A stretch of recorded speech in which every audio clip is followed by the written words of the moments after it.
And what I found was that every tenfold increase in consumer debt was associated with an 8% increase in the likelihood of divorce for husbands. And for husbands, many different issues explained the association between consumer debt and the increased likelihood of divorce, as you can see up there on the screen. Consumer debt was associated with husbands increasing their likelihood consumer debt was associated with husbands reporting more conflict going on in their home. And they were also, those marital practitioners out there, it was also associated with increased level of conflict intensity.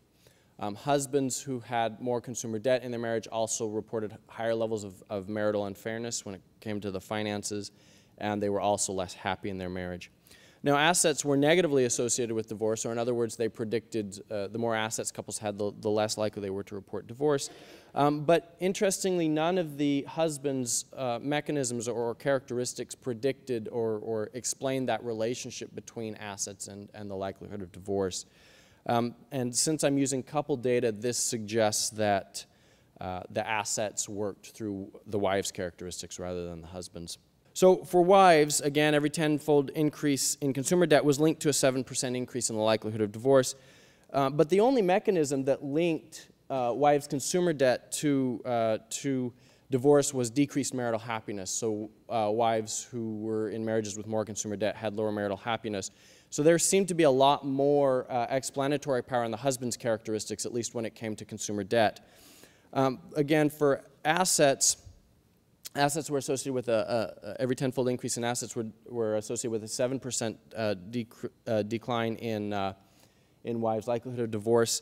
But here, assets were linked to lower levels of financial unfairness among the wives and higher levels of marital happiness. And so these two variables fully explained the association between assets and divorce for wives. So just in summary, the accumulating weight of evidence in this slowly emerging field is becoming clear.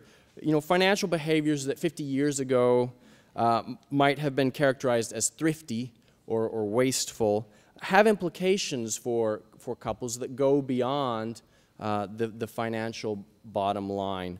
These behaviors and the financial distress or well-being that they create influence couples' relationship processes and their relationship happiness and ultimately their relationship stability.